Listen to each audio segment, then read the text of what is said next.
que Dios es bueno es poco. Buenísimo. Dios es buenísimo. Y vamos a hablar hoy de algo que es parte de la vida del ser humano, aún de los cristianos. El tema es las dudas y el desaliento. Y vamos a utilizar hoy el Salmo 73. Prácticamente toda la predicación está circunscrita, está limitada a este salmo y una cita, creo, de otro libro de la Biblia.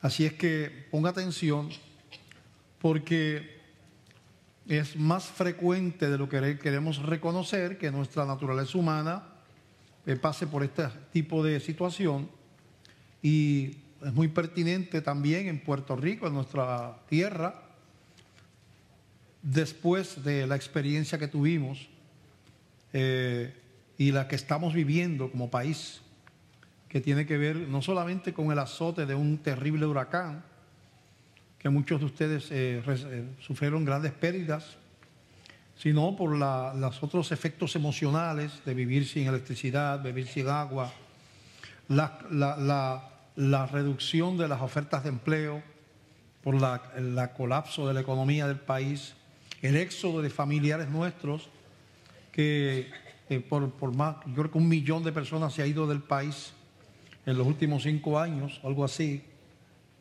y si no está por ahí debe estar cerca, o si no va a llegar, que para un país de 100 millones, 200 millones, pues eso no es nada, pero para un país de 3,5 millones, pues eso es muchísimo, ¿verdad? De 4 millones, eso es muchísimo, al punto que hay más gente, hay más puertorriqueños viviendo en Estados Unidos que en Puerto Rico actualmente.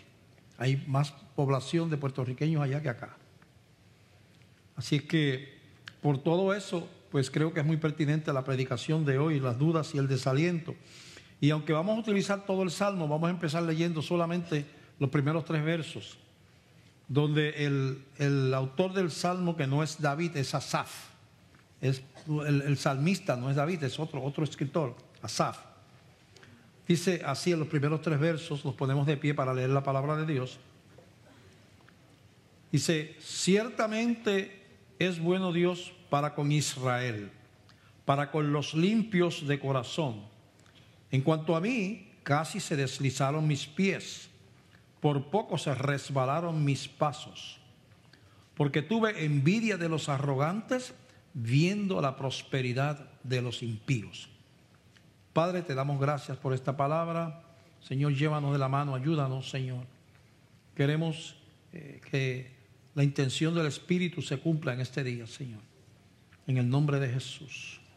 Amén, amén. Hay un estilo literario en los hebreos, el estilo literario de los hebreos, especialmente en las poesías, y los salmos son escritos como si fueran poemas, donde se utiliza la conclusión como introducción a lo que se va a decir. Es como de ponerla al revés. Realmente lo que dice al principio lo podría decir al final y sería una perfecta conclusión. Por ejemplo, el Salmo 23 es así: Jehová es mi pastor, nada me faltará. Y empieza a decir todo lo que es que Jehová sea el pastor de uno, ¿verdad? Y después que termina, pues podría decir realmente en ese momento: por lo tanto, Jehová es mi pastor y nada me faltará. Pero lo dijo al principio. Y aquí, lo que es la conclusión del pensamiento del Salmo 73, lo dice al principio. Porque después va a hablar del desaliento y la duda, la confusión que vino a su mente al encontrarse en pruebas y sufrimiento, y darle por mirar alrededor. Darle por mirar alrededor. Mirar a los que estaban, cómo estaban otros que no creen en nada, que no sirven al Señor, que no aman a Dios, y parece que están bien, le van las cosas bien, no se enferman, tienen dinero. Y entonces, cuando un cristiano, en vez de poner la mirada en el Señor, que es como dice, buscar las cosas de arriba y todo, las demás, dice la Biblia, empieza a buscar y a justificar su gozo en su condición terrenal y no en su relación con Dios, entra en confusión inmediatamente. Y entra en vivir una vida al revés. Al punto de que hay muchos cristianos, lo digo esto con tristeza en el corazón, que tienen las mismas metas que tienen los inconversos. Y que su felicidad depende no de la relación con Dios, no de la gloria que Cristo ganó. No es pasar los próximos 1.000 millones de años después que se muere en la gloria, sin enfermedad, sin dolor, sin muerte. Eso como que no le es suficiente. Sino que el cristianismo para ellos implica pasarla bien en la tierra, tener buenas cosas, no enfermarse, tener dinero, tener un buen empleo, tener gente que quiera a uno, que todo le vaya bien. Y entonces la gloria es acá. Y si la gloria es acá y todo va bien, Dios es bueno. Dios es bueno porque me va bien, porque esto, porque todo. Y si hay problemas, si hay enfermedades y hay sufrimiento y hay gente que nos falla y viene el desempleo, viene entonces, aún siendo cristiano, viene el proceso de Asaf. Pero somos humanos. Fíjate que yo no estoy diciendo que eso no puede suceder, y no estoy diciendo que no le puede pasar a un cristiano, le estoy diciendo que le pasa a los cristianos. Pero que hay salida. Que puede llegar un momento de confusión, pero cuando uno sigue el proceso de Asaf, va a la larga a descubrir, va a salir del hoyo. Va a salir del hoyo. Es más frecuente de lo que queremos reconocer, y de hecho uno de los más frecuentes ataques de Satanás en la mente del cristiano, ya no nos puede poseer, pero puede enviar los dardos de fuego que habla la Biblia, es hacernos dudar del amor y la bondad de Dios, como hizo con Eva. Aunque Dios te dijo que no comieras de los árboles del huerto. Sí, de los árboles del huerto podemos comer, pero dijo Dios que de un árbol no comamos. Pero que Dios a ti no te ama, porque lo que pasa es que Él no quiere que tú conozcas el bien y el mal, como Él. Si tú llegas a probar ese árbol que Él dice que no pruebes, tú vas a ser igual que Dios, vas a conocer el bien y el mal.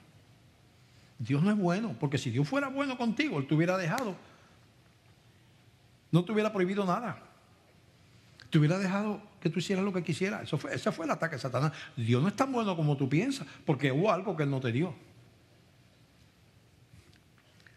Fíjate, tú no te has preguntado por qué Dios puso una tentación en el desierto. ¿No hubiera sido mucho más conveniente que no existiera el árbol de la vida, que no hubiera tentación?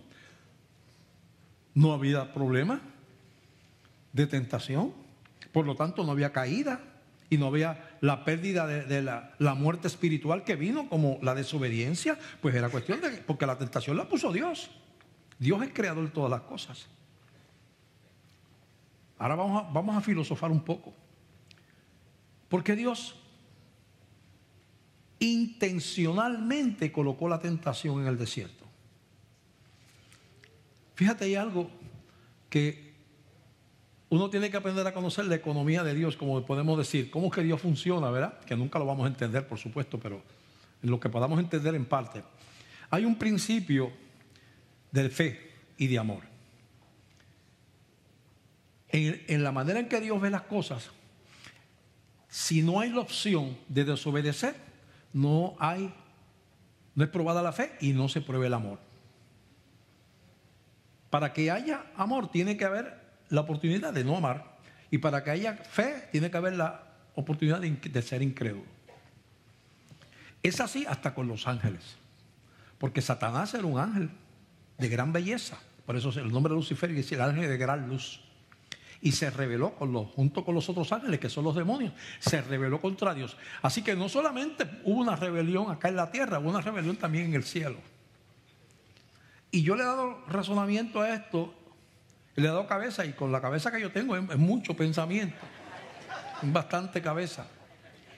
Yo le he dado cabeza a esto, y yo pienso que si hubiera una sola mujer en el mundo, que Ana Lisa fuera la única mujer en el mundo, ella nunca sabría qué yo haría si hubieran otras mujeres.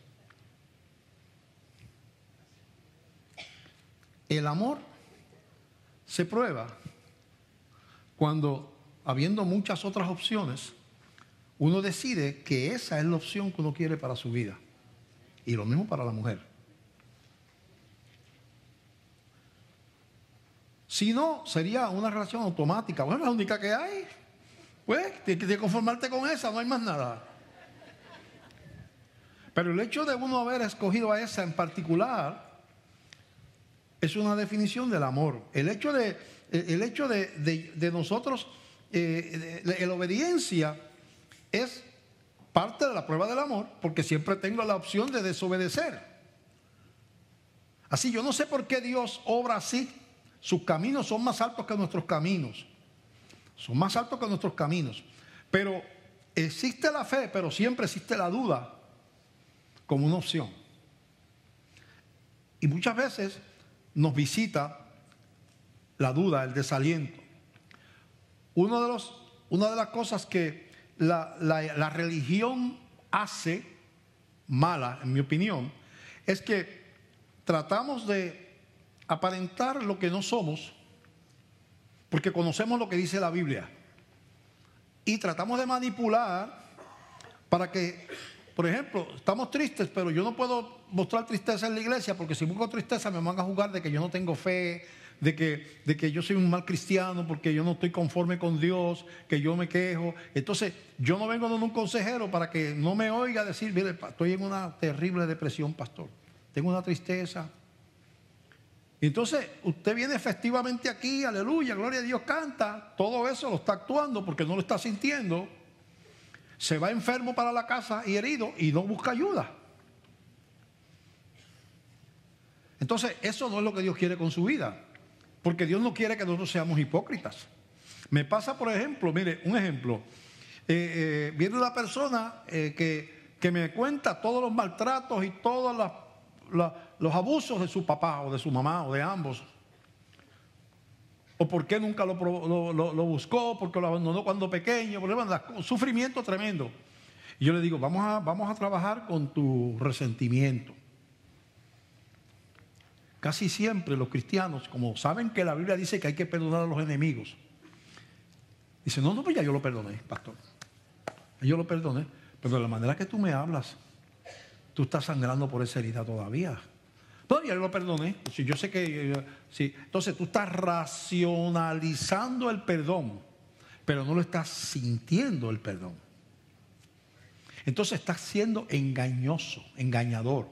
Te estás engañando a ti mismo, quieres engañar al pastor y estás, por supuesto, tratando de engañar a Dios, lo cual es imposible. Posiblemente ninguna de las tres cosas la logres, porque tú sabes el dolor que tienes por aquello que te pasó. Tú sabes que el pastor, después de 40 y pico de años de pastorado, a lo mejor no se traga lo que tú le estás diciendo, y tú sabes que Dios te conoce y Él sabe lo que hay ahí, pero aún así uno lo intenta. Entonces este hombre pasa por unas luchas. Lo que yo quiero es que veamos cómo él supera esto, pasando por unos procesos que pueden ayudarnos a nosotros para pasar por nuestros propios procesos cuando viene ¿verdad? ¿Y qué estaba haciendo mal él? ¿Verdad? ¿Dónde empezó mal? Y vamos a ir poco a poco mirando el Salmo 73. Lo primero que él hace, Asaf, es que mira alrededor y nota que hay inconversos a quienes parece irle muy bien. Mira lo que hizo. Empezó a mirar alrededor y vio gente que no servía a Dios, a lo mejor que maldecía, a lo mejor que era un vicioso, a lo mejor que era un peleón, un problemático, no creía en la luz eléctrica, no viene a la iglesia, no sabe del Señor. Pero él los observó y mira, tienen dinero, no están enfermos, tienen buena posición en la vida, y él empezó a mirar hacia allá. Y dice así el Salmo, del Salmo 13, del versículo 4 en adelante. Dice, porque hablando de los inconversos, de los que no sirven a Dios, porque no tienen congojas por su muerte, pues su vigor está entero. O sea, no le duele ni una uña. Los que estaban mirando estaban sanitos. No pasan trabajos como los otros mortales, ni son azotados como los demás hombres. Parece que hay personas que no sirven a Dios y parece que aparentemente todo le va bien. Por tanto, la soberbia los corona, se cubren de vestido de violencia, los ojos se les saltan de gordura, logran con creces los antojos del corazón. Y se antojaron del auto y lo compraron, y se antojaron de la casa y la compraron, y le dio por viajar y fueron, y fue acá, y bueno, todo le sale bien.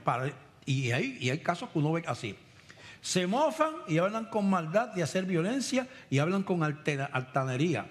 Se burlan de la iglesia, se burlan de los pastores, se burlan de los cristianos, se burlan porque como tienen éxito son altaneros y soberbios, ¿verdad? Ponen su boca contra el cielo, o sea, no les importa, ¿qué? Eso de religión, eso del Dios. Dice, oye, pero se burla de Dios. Ustedes son un chorro de tontos, que el pastor se va y los coge de tontos allí. Se burlan de Dios, ponen su boca contra el cielo y su lengua pasea la tierra. Mira todo lo que este hombre está viendo, pero está bien. En el sentido, está malísimo, pero en el sentido terrenal, de prosperidad, salud, está bien. Y dice aquí, por eso Dios hará volver a su pueblo aquí y aguas en abundancia serán extraídas para ellos. Y dicen, ¿cómo sabe Dios? Y hay conocimiento en el Altísimo. Y aquí, estos impíos, sin ser turbados del mundo, alcanzaron riqueza. Y él entonces entra en un conflicto, porque él se ve en el sufrimiento que está pasando, la escasez que está pasando, los dolores que está pasando, y aparentemente en su entorno había gente que eran blasfemos, eran personas que no tenían respeto por las cosas espirituales, eran gente de una vida escandalosa, pero todo le iba bien. Entonces él entra en una crisis de fe, como le puede pasar a usted y como no sé si le pasó, porque usted es humano igual que que Asaf. Usted es humano. Le pasó, pero Señor, yo te sirvo. Mira, a mí se me cayó esto el techo y esto, y el vecino del lado que no cree ni en la luz eléctrica, ese señor no le pasó nada. Y cerraron la fábrica donde yo trabajo, pero el de la vecina no cerraron. O a él le dieron el ascenso y a mí lo que hicieron fue que me despidieron. Entonces, si usted se empieza a comparar, porque esas cosas pasan, no es que no haya bendiciones para el cristiano. Yo no estoy diciendo que Dios nos bendice a su pueblo, pero nuestra fe va a ser probada. La fe va a ser probada. ¿Y sabe cuándo la fe se prueba? En la prueba. La fe se prueba en el momento de prueba, y eso es una redundancia. Pero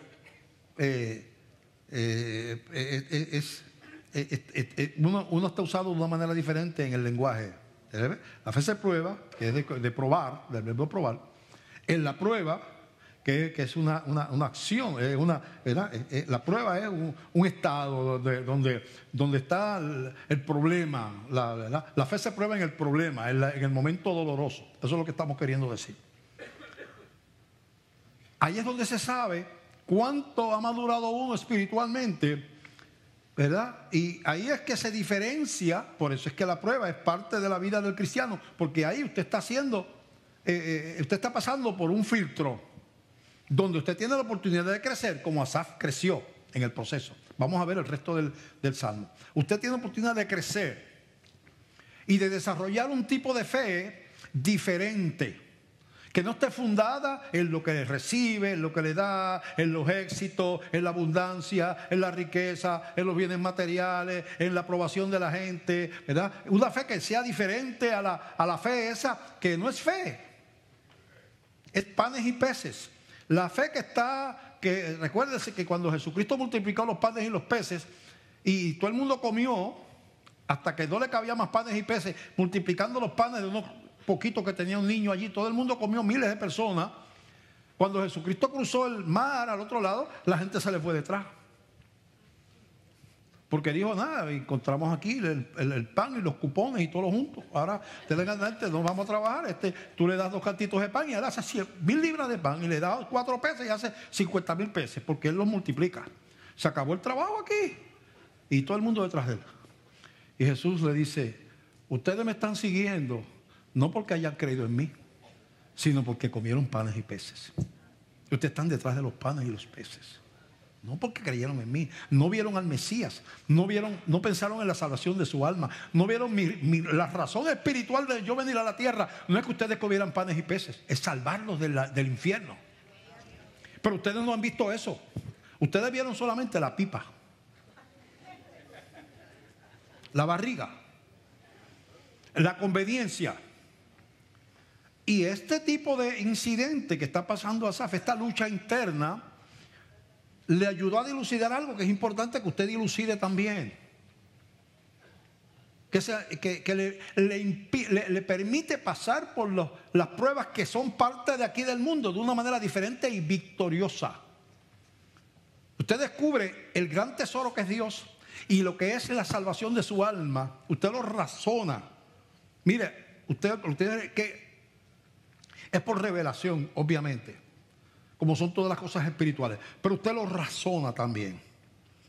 Usted se pregunta, ok, tengo $1,000 millones, vivo, ¿de qué edad tengo? 40 años, me quedan quizás 40, 35, me puedo morir la semana que viene. Pero bueno, si tengo suerte llego a 80, o a lo mejor llego a 85, como algunos pocos llegan, o a lo mejor llego a 90, donde llegan menos. Ok, llegaste, $1,000 millones, fuiste donde te dio la gana, compraste lo que te dio la gana y estiraste la pata, se te moriste. Tú no eres cristiano. Ya no puedes, ya no vales el Lamborghini, no vale de nada, ni la casa de 14 cuartos y 12 baños, ni los 5,000 millones en el banco. Eso es lo mismo que si no tuvieras nada, porque estás ahí en un cajón, igual que está el que pedía dinero por la calle, porque era de ambulante. La muerte es bien democrática, a todo el mundo lo pone igual. Aunque la caja de uno sea de oro y la otra sea de pichipén de construcción, están igualitos, moridos, están moridos los dos.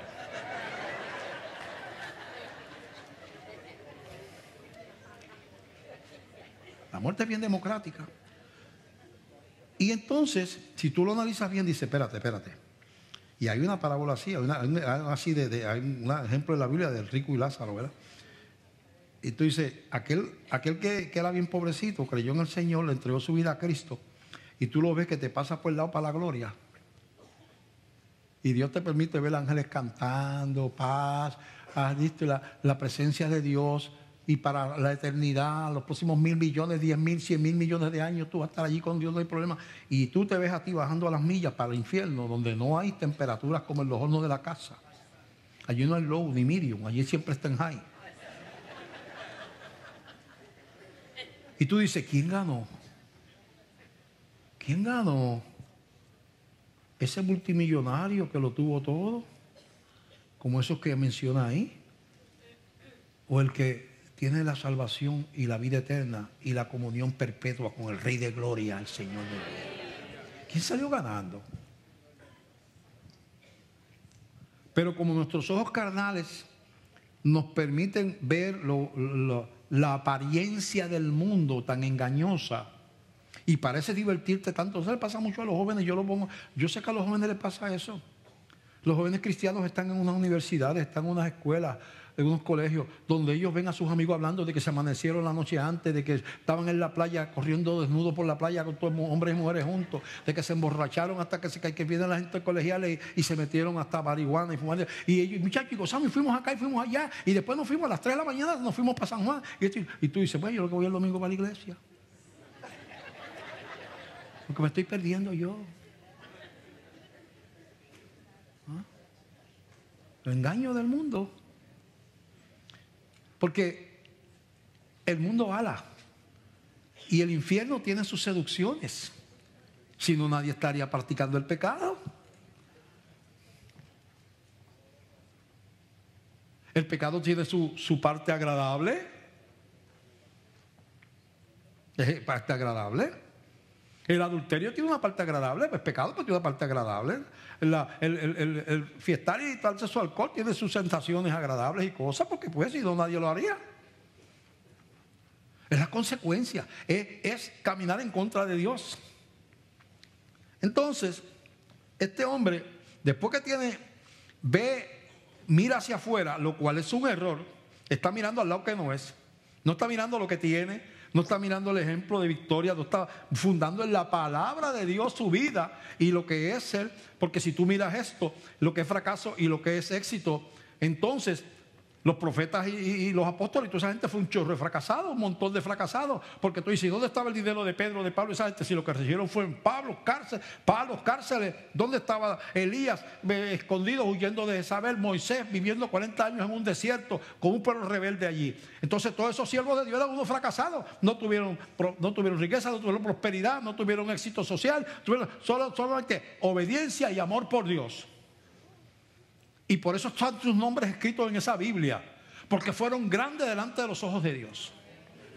Aunque delante de los hombres el grande era el faraón, no era Moisés.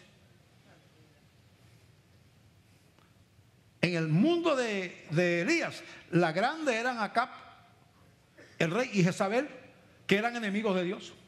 Elías era un profeta que estaba hasta escondido por allá en una cueva. En el mundo de Daniel, el grande era Nabucodonosor y los babilonios. Ellos eran prisioneros, allí eran esclavos, allí prácticamente siervos de aquella gente. Pero eran grandes. Ellos vieron algo, por eso está el capítulo 11 de Hebreos. Ellos vieron algo que otros no tuvieron la visión de ver. Ellos vieron la grandeza de ser un siervo del Dios Altísimo. Y no envidiaron a Faraón y no envidiaron a los reyes. Ellos quisieron ser agradables al Dios de la gloria. Y tuvieron el gozo de servir al Señor con dedicación. El error de compararse con un impío, de momento parece que no tenemos explicación para nuestro sufrimiento y escasez. Cuando usted empieza a compararse con los que tienen las cosas que usted no tiene y usted es cristiano, si no tiene un razonamiento espiritual, le va a parecer que Dios es injusto, que Dios le ha dado con usted, que Dios no nos ama, que no vale la pena venir a la iglesia, que usted ha perdido el tiempo, porque lo que están logrando las cosas terrenales son aquellos que no creen. Y esa crisis estaba pasando a Asaf. Dice, entonces en el verso 13 y 14, dice lo siguiente. Mira la conclusión que llega a él. Llega a un punto de casi de colapso. Verdaderamente en vano he limpiado mi corazón y lavado mis manos en inocencia, pues he sido azotado todo el día y castigado todas las mañanas. Llegó el momento que él dijo, en otras palabras, lo que está diciendo, estos años que yo llevo sirviendo a Dios, como que no vale la pena. Estaba colapsando su fe. En vano he servido al Señor, es lo que está diciendo. Porque mira cómo están aquellos. Mira cómo están aquellos. Entonces, en una crisis de fe.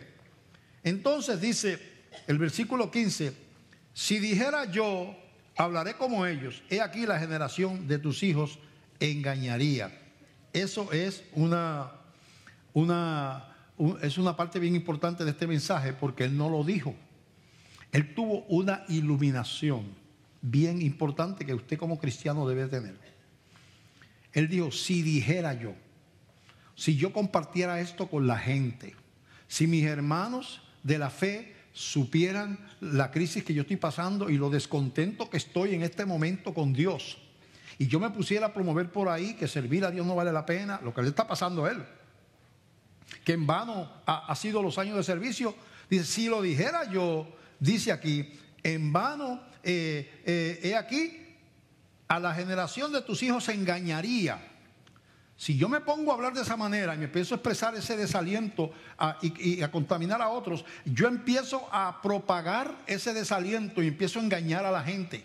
Empiezo a apartarlos de la voluntad de Dios. Y eso, o sea, bien pasa. Llega el momento que yo no sé si tú estás aquí y tú te has alejado de Dios por alguna razón.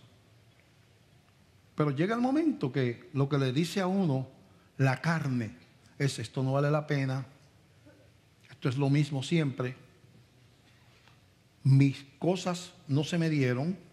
Aquí ha venido gente con un matrimonio roto. Hay dos tipos de personas que llegan aquí con una crisis matrimonial. O sea, toman dos caminos. Aquí hay un montón de gente que llegaron a la iglesia en el momento de un colapso matrimonial. A la persona que amaba, los dejó, los divorció, los abandonó, los cambió por otro, lo que fuera. Y ellos llegaron aquí destruidos, destrozados, con el corazón herido por el sufrimiento. unos en el proceso descubren al Señor y se enamoran de Dios. Y están aquí sentados, ya no los ves en ese colapso, los ves alabando al Señor con alegría, están bien enamorados de Dios, se han levantado, han superado la crisis. No quiere decir que no amaron a aquella persona, pero Dios los levantó. Hay otros que inclusive me han dicho: yo no te he visto más en la iglesia. Mire, pastor, yo fui para ver si Dios hacía algo por mi matrimonio, pero yo estuve un tiempo allí, no pasó nada, y como no hubo contestación, pues yo decidí que no iba a ir más. En otras palabras, tú viniste a torcerle el brazo a Dios. Y no es fácil torcerle el brazo a un hombre fuerte, de esos que levantan pesas y tú cogerlo aquí, pues, pero es bien difícil torcerle el brazo a Dios. Tu fe no pasó la prueba. Muchas veces no es la voluntad de Dios que las cosas que tú esperas sucedan. Y el que ama a Dios ora por las cosas, cree que Dios puede cambiar las cosas, pero reconoce que hay un Dios soberano que tiene la última palabra. Y una termina gozosa en la iglesia. A veces Dios le rehace su vida, le da una segunda oportunidad, se arregla el matrimonio o pues en el camino pues rehace su vida. Otra se sigue rumiando su desgracia por ahí por el mundo, sin una relación con Dios, y posiblemente enredándose con alguien que tampoco vale la pena más adelante, porque como no lo encontró en el ambiente cristiano, lo encontró por allá. Pues hay quien repite el error 1, 2, 3, 4, 5 veces, porque no aprende. Pero es importante. Él dice: si yo hubiera hablado a los hijos de Dios, yo engañaría. Es bien importante, y esto la iglesia lo tiene que escuchar. Tu testimonio es bien importante para tus hermanos. La Biblia dice: bienaventurados los pacificadores. Dios dice que de esa gente es el reino de los cielos. ¿Qué es un pacificador? Peacemaker. Es una persona que siembra paz. Es lo contrario de un disociador o una persona que trae controversia y trae división. Un pacificador, una persona que hace la paz, apaga fuegos, no los enciende. Una persona que es lo contrario, enciende fuegos. ¿Qué es un pacificador en una iglesia? ¿Cómo Dios bendice ese don? Y lo dice Jesús: bienaventurados son. Es una persona que oye aquí al caballero diciendo algo, criticando al maestro de escuela bíblica o hablando de que el pastor no le gusta, que yo no sé qué por allá, que la iglesia no sé qué, y un pacificador le dice: ¿pero qué te pasa, hermano? Pero mira, tú tienes que entender, ¿verdad?, que ellos son humanos y pues a veces, que no me saludó el pastor, que yo pienso que el pastor me saluda, pero es que pues, tú no sabes los muchos trabajos que tiene, está distraído, el pastor es una buena persona, ¿verdad? Y yo estoy seguro que no tiene nada en contra tuya y tú no te preocupes, que no hay nada, todo está bien. O sea, esa persona va echándole agua al fuego. Hay otro: oye, chicos, yo no voy más, yo no sé si vuelvo a la iglesia, porque pues ahí hay una persona ahí que... muchachos, peores he visto yo, eso está lleno ahí de gente así como esa que tú dices. Yo tampoco a lo mejor voy, porque mira que sí, ¿verdad? Este hombre iba a ser un disociador. Estuvo a punto de abrir la boca para expresar su descontento, pero despertó y dijo: no, si yo llego a hablar, a los hijos de Dios voy a perjudicar. Mi crisis y mi rebelión de este momento, mi confusión, se la voy a transmitir a otros. Ese no es el lugar. No es el lugar de canalizar la tristeza y el descontento con enojo, ni contra la iglesia, ni contra Dios, ni contra los hermanos, ni contra nadie. Porque estás tomando el camino que no es. Entonces, él está en una lucha. El Salmo 16: cuando pensé para saber esto, fue duro trabajo para mí. Estaba en una lucha, fue duro trabajo. Me encontré como en una jaula, encerrado. Tiempo sirviendo a Dios, años sirviendo al Señor. Me van las cosas mal, colapsa mi economía. No dice aquí lo que le pasó. Me tengo yo no sé cuántos dólares más por acá, no sé lo que le pasó. O sea, no dice que a él le iba mal. perdí los bienes que tenía, el hijo se fue de casa y no sé, o sea, lo que fuera. No dice lo que es. Y dice aquí, cuando yo estaba en esa lucha de fe, dice aquí, versículo 16, fue duro trabajo para mí salir de esto, porque caí en una tristeza, en un deseo de no saber de la iglesia, estaba en una lucha interior, lo cual puede ser parte de la vida de un buen cristiano, porque profetas como Elías cayó en una depresión, se fue metido en una cueva y le decía: Señor, quítame la vida. Yo no soy mejor que tus hijos. Yo he estado predicando, pero yo encuentro que yo no valgo nada. Mátame, Señor, mátame. Profeta depresivo. ¿Y qué?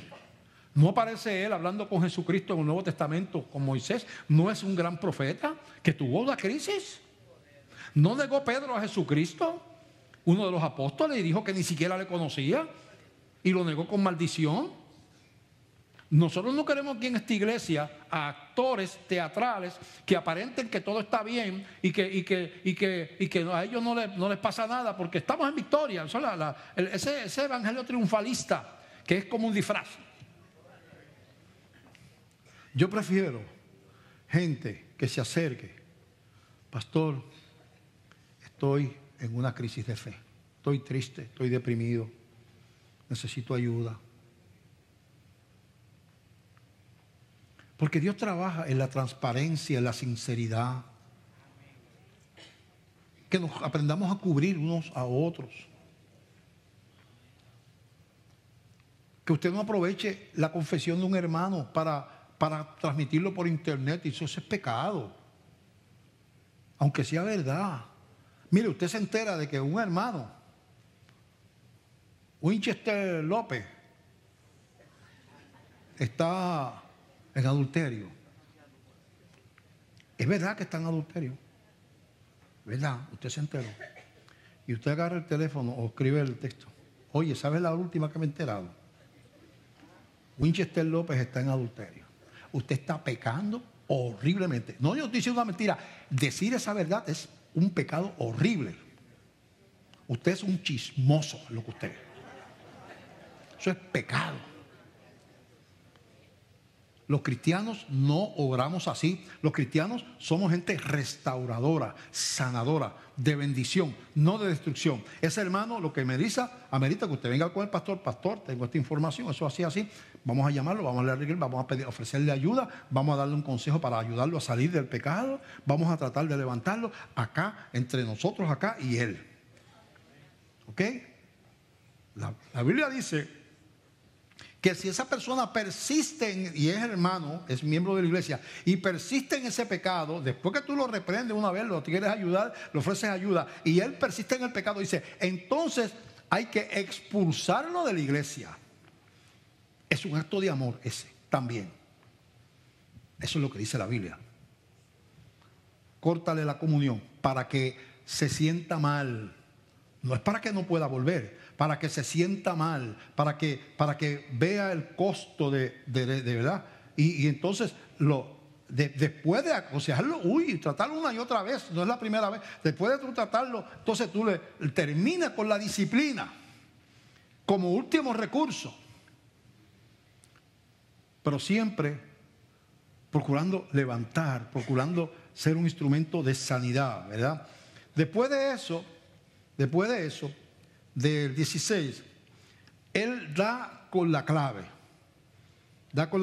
El versículo 17 del capítulo, el Salmo 73, dice: hasta que entrando en el santuario de Dios, comprendí el fin de ellos. Él entró al santuario de Dios. En vez de caminar a ver lo que el mundo tenía y a buscar contestaciones de por qué la condición en el mundo y mirando las riquezas de los otros, él entró en una crisis y dijo: espérate, yo tengo que ir a buscar lo que Dios dice. No lo que dijo el de la radio, ni la televisión, ni el artista, ni el. No, ¿qué Dios dice? Y entró al santuario. Y allí entendió el fin de ellos. Allí se iluminó su mente. de lo que es vivir sin Dios y sin esperanza y sin fe en este mundo. Y entendió el privilegio que tenía él de ser un hijo de Dios. Tenemos que caminar hacia Dios. Es ahí hasta que tenemos que caminar.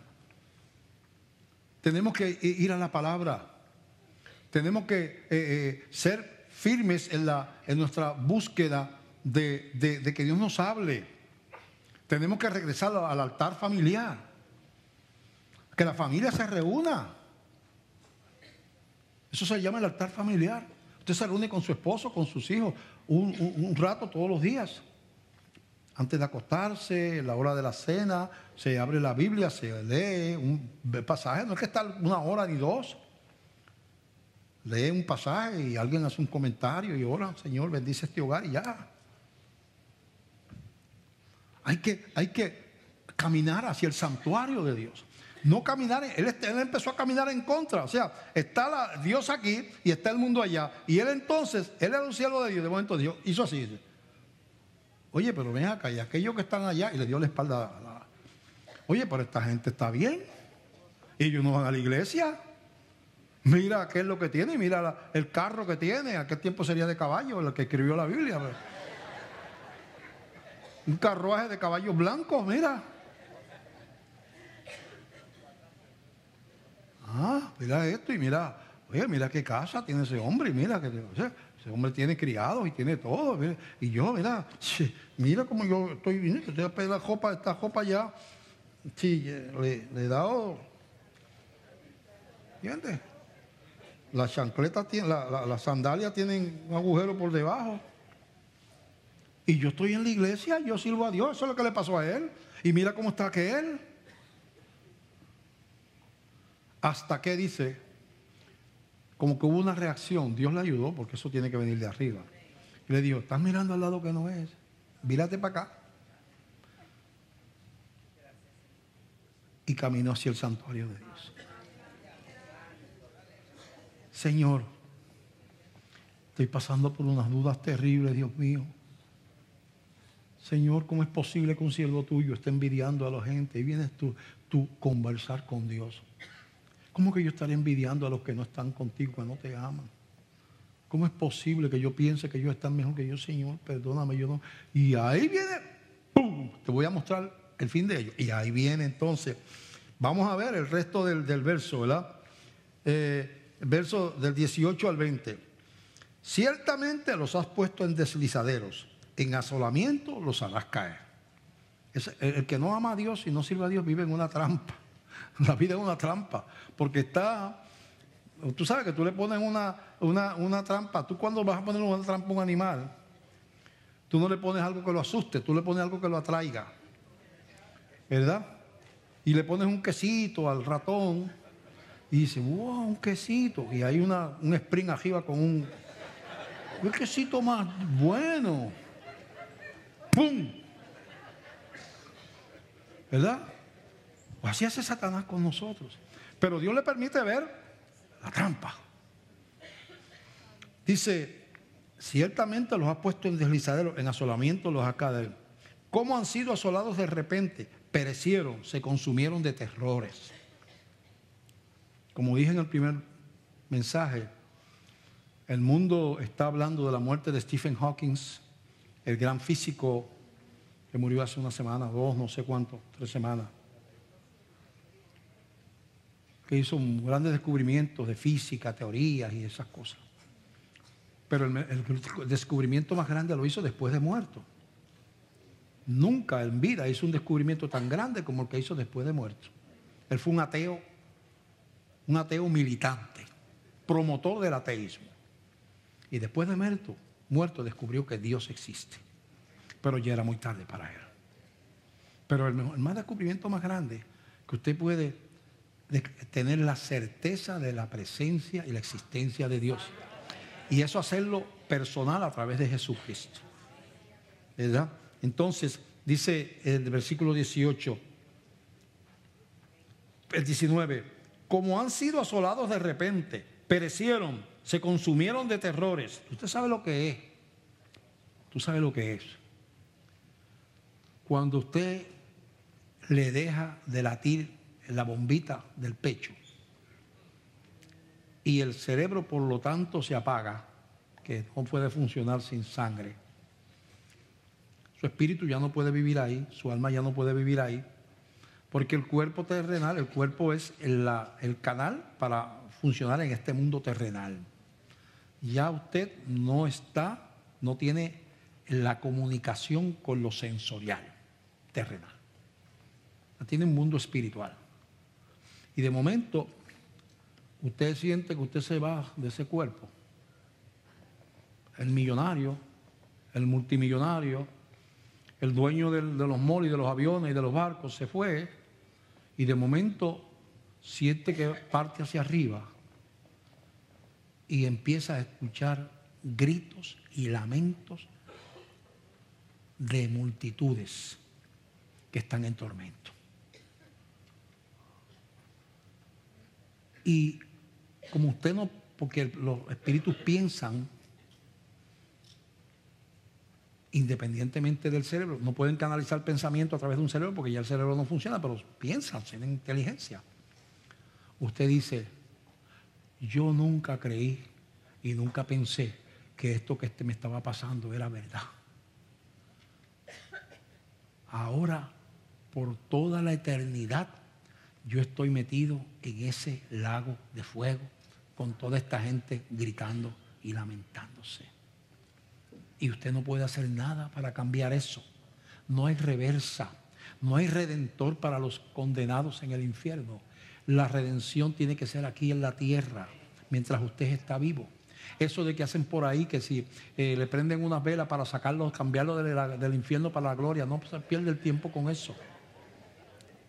Puede prenderle, no una vela, puede prender la chimenea de la Corco, volverlas a prender de nuevo, de la refinería de petróleo. Y se va para el infierno y no hay quien te cambie de lugar. Porque si no, por demás murió Cristo. Si tú te puedes salvar quemando velitas, entonces Cristo murió de más, porque entonces era cuestión de tú tener muchas velas en la casa y pegarle fuego todos los días. Eso no sirve para nada. Son engaños.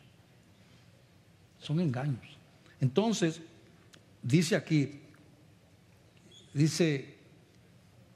como sueño el 20, del que despierta, así Señor, cuando despertare, menospreciará su apariencia.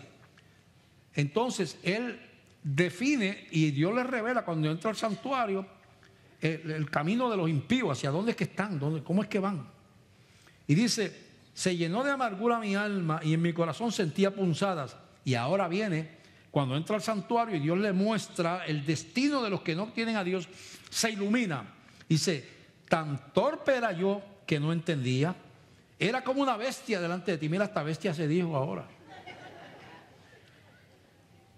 Estaba irracional. Yo perdí la razón por un momento. Eso es lo que te quiere decir él. Era una bestia delante de ti. Con todo, yo siempre... Entonces empieza y repasa lo que es ser un hijo de Dios. Con todo, yo siempre estuve contigo. Me tomaste de la mano derecha. Me has guiado según tu consejo. Y después me recibirás en gloria. Él ve por un lado a los impíos y ve a él se ve en gloria. Entonces está entendiendo el valor de tener a Cristo como Señor y Salvador. De ser un siervo de Dios. ¿A quién tengo yo en los cielos sino a ti? Y fuera de ti, nada deseo en la tierra. A Dios, el que estaba envidiando a los impíos, ahora no los envidia. Mi carne y mi corazón desfallecen, mas la roca de mi corazón y mi porción es Dios para siempre. Porque he aquí, los que se alejan de ti perecerán. Tú destruirás a todo aquel que de ti se aparta, pero en cuanto a mí, el acercarme a Dios es el bien. He puesto en Jehová el Señor mi esperanza para contar todas tus obras. El que iba a hablar de que estuvo a punto de hablar, de que Dios no lo quería, de que Dios le había fallado, ahora dice, ahora yo voy a contar tus obras. Voy a hablar pero lo contrario. Voy a hablar de tu grandeza, voy a hablar de tu poder, voy a hablar de tu misericordia. Que la gente escuche que tú eres bueno.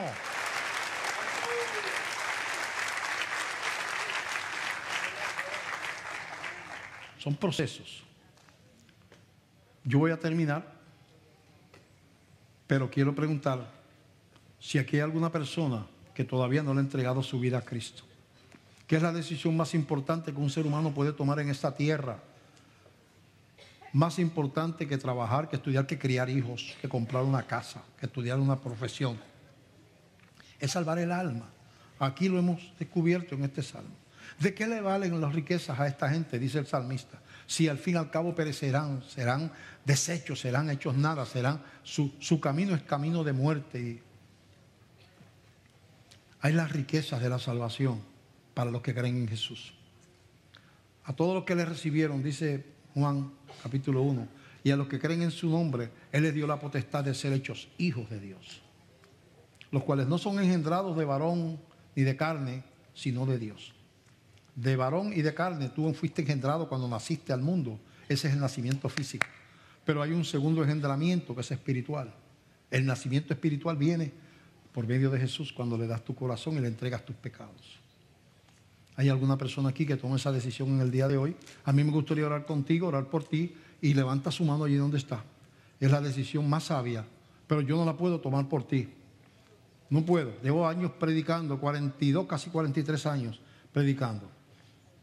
Pero yo tiro la semilla, pero el terreno lo prepara el Señor, que es tu corazón. Y yo no puedo hacer yo no soy el Espíritu Santo para convencer de pecado, de justicia y de juicio. Yo soy una voz que clama en el desierto. Por lo tanto, si hay alguien aquí que ha entendido y dice, pastor, yo quiero estar con Dios, yo quiero que mi nombre sea escrito en el libro de la vida, yo quiero que Cristo venga a mi corazón, quiero entregarle mi vida. Hay alguien que levanta su mano y toma esa decisión. Dios bendiga a ese jovencito que está ahí. Dios te bendiga. ¿Quién salva? A su nombre. ¿Alguien más? Allí donde está. Levanta su mano. Y con eso expresa. ¿Por dónde? Abajo. Yo estoy mirando para arriba. Dios me lo bendiga. Dios me lo bendiga. ¿Alguien más? Por ahí. Si Dios te está llamando, no resistas ese llamado. No te avergüences del Señor, avergüénzate de otras cosas, pero de Dios no. Confiésalo delante de los hombres, como dijo Jesús que hay que hacerlo. Con humildad. Reconoce que por algo murió Jesús. Si no hubiera sido necesario, era un abuso enviarlo a morir, porque tú no lo necesitabas, tú eras bueno. Pero Él vino porque no hay justo ni uno solo, dice la Biblia. Todos somos pecadores. Alguien levanta su mano, le entrega la vida a Cristo, públicamente, como dice el Señor que lo hagamos. Voy a terminar el llamado ya. Hay alguien que levanta su mano antes de yo terminar. Dice, pastor, yo no voy a salir de aquí sin hoy abrir mi corazón a Jesús y invitarlo a venir a mi vida. Hay alguien más. Alguien más. Allí hay una mano que se levanta por allí. Dios te bendiga. ¿Alguien más? ¿Quién salva? La iglesia no te puede salvar, solamente Cristo salva. ¿Alguien más? Allí donde está. Con su mano le dice al Señor, Señor, te entrego mi corazón y mi vida. Ven a mi vida en este día. Salva mi alma, Señor. ¿Hay alguien más? Vamos a pedirle, no hay más nadie, ¿verdad? Vamos a pedirle a todos los que han levantado su mano que pasen por acá. Queremos orar por ustedes. Por favor, pasen por acá. Que está allá arriba también. Está por aquí, digo, por aquí. El niño, el joven que está aquí. ¿Alguien más quiere? ¿Hay alguien que reconcilia su vida? ¿Alguien que está pasando una prueba de fe? ¿Alguien que ha estado apartado de Dios y que es cristiano, pero ha estado apartado, ha estado pasando por una crisis de fe y quiere reconciliar su vida con Dios como hizo Asaf? Y quiere decir, Señor, sí, yo creo que tú eres mi rey y te quiero expresar que yo regreso a tus brazos, yo no puedo vivir lejos de ti. ¿Alguien se reconcilia con Dios en este día públicamente? ¿Hay alguien? ¿Hay una mano por ahí? No veo. Me están señalando, pero no veo. ¿Por dónde hay una mano que yo no la veo? Perdón, ayúdenme. Porque yo veo que señalan, pero no veo la mano. Ya llegó allá. Ok. Vamos a ponernos de pie en lo que ellos oran ahí. Padre, te damos gracias por este día. Señor, ayúdanos, Señor, a crecer en la fe, Señor. Ayúdanos, Señor. Señor, que nuestra fe esté fundamentada en tu persona, en tu palabra, Señor, y no en las emociones ni en los sentimientos. En tus manos podemos esa fe, Padre. Fortalece nuestra fe. Llévanos con paz. En el nombre del Padre, del Hijo y del Espíritu Santo. Amén. Que Dios les bendiga.